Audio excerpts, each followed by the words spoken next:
नमस्कार मेरे प्रिय विद्यार्थियों, सबसे पहले हिंदी एजुकेशनल चैनल में मैं आपका स्वागत करता हूं। आज मैं आपके समक्ष केदारनाथ अग्रवाल द्वारा रचित बसंती हवा शीर्षक कविता के कुछ प्रश्न उत्तर को लेकर उपस्थित हुआ हूं। वीडियो शुरू करने से पहले मैं आपको यह बतला देना चाहता हूं कि इस बार क्लास 11 के सेकेंड सेमेस्टर में बसंती हवा से संबंधित कई प्रश्न उत्तर पूछे जाएंगे, जिसमें कुछ प्रश्न ऐसे होंगे जिन्हें आपको लगभग 30 शब्दों में लिखना पड़ेगा। कुछ प्रश्न ऐसे भी होंगे जिन्हें आपको लगभग 70 शब्दों में लिखना होगा और कुछ ऐसे भी प्रश्न आपसे पूछे जाएंगे जिसे आपको लगभग 100 शब्दों में लिखना होगा। मैं इसी विषय को ध्यान में रखकर बसंती हवा शीर्षक कविता से संबंधित कुछ प्रश्नों को आपके सामने उत्तर के साथ रखने का प्रयास किया है। यह वीडियो आपके लिए बहुत अधिक उपयोगी होगा। इस वीडियो में मैं केवल उन्हीं प्रश्नों को शामिल किया हूं जिसका उत्तर 30-40 शब्द में समाप्त हो जाएगा। तो चलिए अब मैं समय नहीं लेते हुए आज मैं इस वीडियो के माध्यम से केदारनाथ अग्रवाल द्वारा रचित बसंती हवा शीर्षक कविता से संबंधित भिन्न भिन्न प्रकार के प्रश्नों और उत्तरों को पार्ट वाइज आपके सामने अत्यंत ही सरल भाषा में बतलाने का प्रयास करता हूं।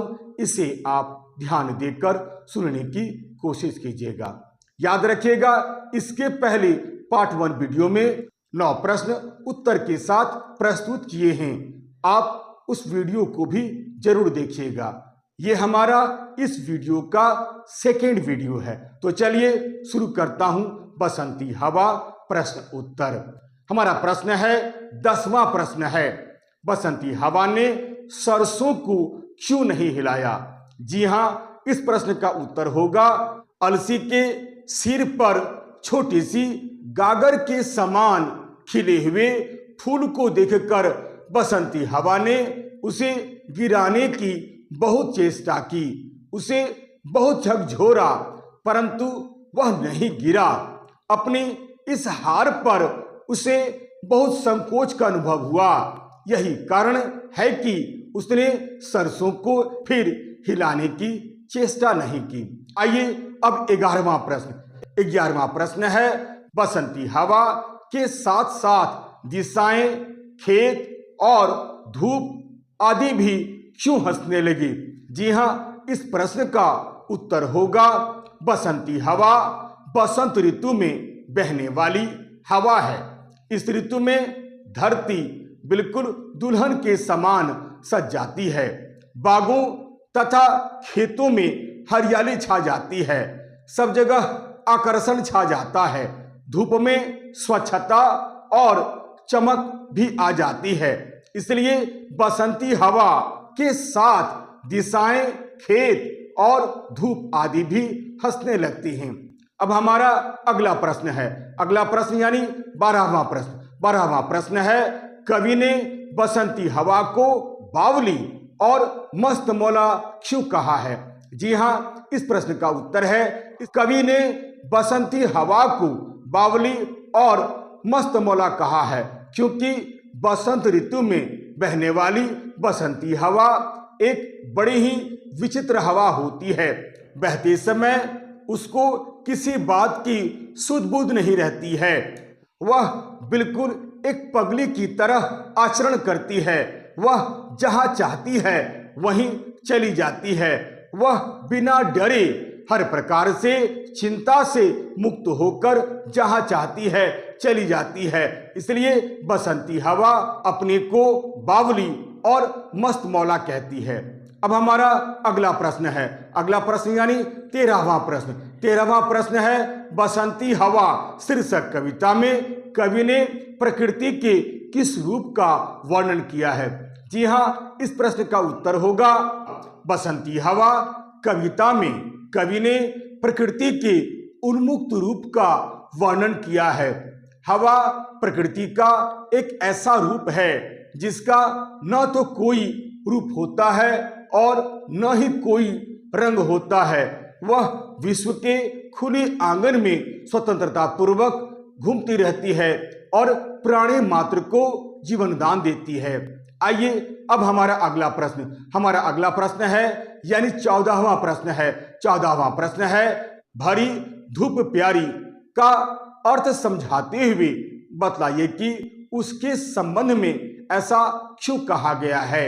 जी हाँ, इस प्रश्न का उत्तर होगा भरी धूप प्यारी का अर्थ है चारों ओर अच्छी तरह फैली हुई धूप। बसंती हवा के चलने पर वृक्षों की पत्तियों के हिलने डुलने से चारों ओर एक सरसराहट की आवाजें आने लगती है, जिन्हें सुनकर ऐसा प्रतीत होता है जैसे चमचमाती हुई धूप हंस रही हो। हमारा अगला प्रश्न यानी 15वां प्रश्न है, हंसी सब दिशाएं पंक्ति के माध्यम से कवि ने यहाँ किन किन दिशाओं की चर्चा की है। जी हाँ, उत्तर होगा हंसी सब दिशाएं पंक्ति के माध्यम से कवि ने यहाँ न केवल 4 दिशाओं की चर्चा की है बल्कि 10 दिशाओं की चर्चा की है। 10 दिशाएं कुछ इस प्रकार है, ऊर्ध्व, ईशान, पूर्व, आग्नेय, दक्षिण, नैऋत्य, पश्चिम, वायव्य, उत्तर और अधो। इस प्रकार कुल 10 दिशाएं होती है। बसंती हवा जब मुस्कुराती है तो सभी दिशाएं मुस्कुराने लगती है। यहाँ यही 10 दिशाएं हैं। आइए अब 16वां प्रश्न है, बसंती हवा कविता में कवि बसंती हवा की क्या क्या विशेषताएं बताया है। जी हाँ, उत्तर होगा केदारनाथ अग्रवाल जी ने बसंती हवा शीर्षक कविता में बसंती हवा की अनेक विशेषताओं को बतलाने का प्रयास किया है। कवि ने बसंती हवा को अनोखी, बावली, मस्तमौला, निडर और अजब मुसाफिर कहकर उसकी विशेषताओं पर प्रकाश डाला है। जी हाँ, अब हमारा 17वां प्रश्न है, अजब मुसाफिर कौन है तथा वह अजब क्यों है। जी हाँ, इस प्रश्न का उत्तर होगा अजब मुसाफिर बसंती हवा है। बसंती हवा को अजब मुसाफिर इसलिए कहा गया है क्योंकि उसकी जहां इच्छा होती है वह वहीं चली जाती है। जिधर घूमने की इच्छा होती है वह उधर ही घूमने चली जाती है। ऐसा कोई भी स्थान नहीं है जहां वह मस्ती से घूम नहीं सकती है, वह सर्वत्र घूमती रहती है। आइए अब मैं इस वीडियो का अंतिम प्रश्न और उत्तर बताने का प्रयास करता हूं।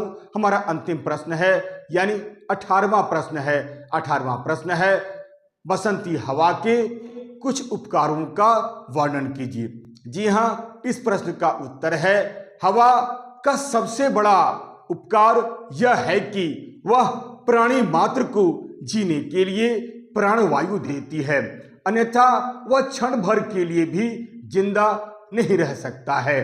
अन्य उपकार हैं जैसे बागों, वनों, खेतों, पौधों सभी को जीवन शक्ति प्रदान करती है।